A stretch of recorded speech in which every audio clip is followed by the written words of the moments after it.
This video contains graphic content. Viewer discretion is advised. My name is Aaron Sokolov, and on this episode of Brought Down, we will be discussing Oba Chandler and the story of the Rogers family. Oba Chandler was born on October 11, 1946, to two parents in Cincinnati, Ohio. He was the fourth of 5 kids that Oba Chandler Sr. and Margaret Johnson had together. Chandler had a nice childhood up until he was 10 years old. In June of 1957, his father committed suicide by hanging in the basement of the family home. One of Chandler's sisters found him. It's said that during the funeral, Chandler jumped down into the grave as people were filling it with dirt. This is a sign of trauma associated with the passing of his father, which is completely understandable given the circumstances. Additionally, his mother did not attend his father's funeral because his father's side of the family all blamed her for his death. After these traumas, Oba's run-ins with the law started around the time he was 14 years old. He would get into fights, break into buildings, and steal cars. These crimes continued into his adulthood. He was arrested for various things like burglary, money laundering, assault, and more. This brings us to why I'm talking about him today. On June 4th, 1989, authorities found the remains of 3 women in Tampa Bay, Florida. They were later identified as Joan Jo Rogers, 36, and her 2 daughters Christy, 14, and Michelle, 17. The 3 women lived on a dairy farm with Jo's husband and the girls' father, Hal Rogers. The Rogers women went on vacation to Disney World. This was their first ever vacation, and they hoped to make it a memorable one.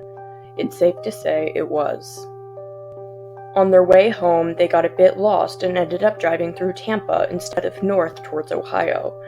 When this happened, they all decided to stay the night in Tampa and explore another city they had never been to.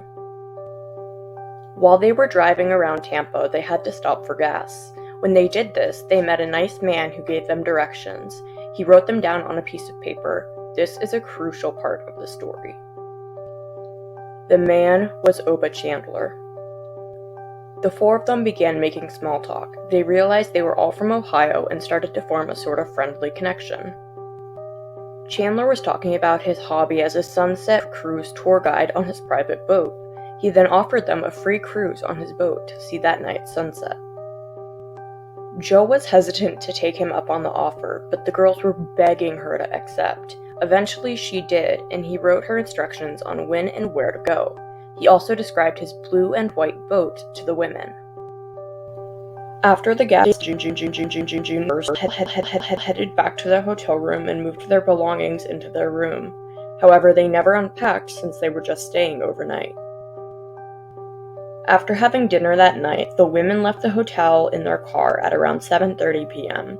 They followed the directions Chandler gave them and drove to the boat ramp where he was waiting for them. Nobody can say for sure what happened once they got on the boat. However, it is suspected that once they got out to deeper water, the women were tied up, raped, and then dropped in the water. But that's not the end of the horror. When investigators arrived at the locations where the bodies were discovered, they noticed that all 3 women had the same bindings. The women had duct tape over their mouths, their hands bound behind them, no clothes on below the waist, and all of them had 30-pound cinder blocks tied around their necks with a yellow rope.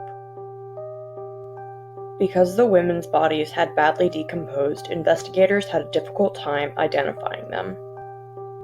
As a matter of fact, the investigators were having such a hard time with it that they turned to the public for help. They asked if anybody knew of women who were missing and if they knew the identities of the 3 women. This is one of the billboards.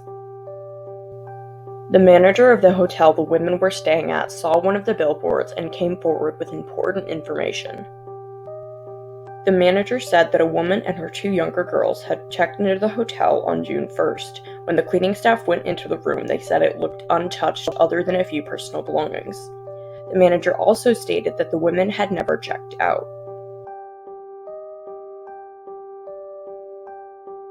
Additionally, investigators put up a second billboard. This one was aimed at seeing if anyone could identify the handwriting on the directions Chandler gave to Jo.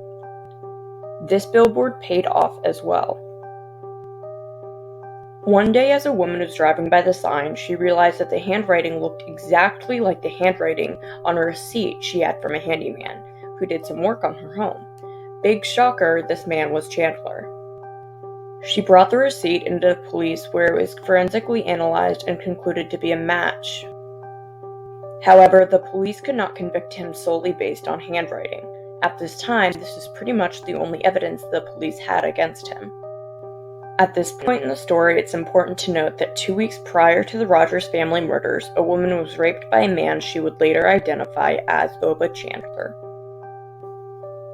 The woman who was sexually assaulted was brought back into the police station to do both a photo lineup and a live lineup. The woman immediately identified Chandler during both of these lineups. There was also one other piece of evidence that helped investigators get a warrant for his arrest. This was the ship-to-shore phone records from the night of the murders. After Chandler had committed the crimes, he called his wife to let her know he was having issues with the boat and he would be home late. This created a record proving he was out on the water during the time of the murders.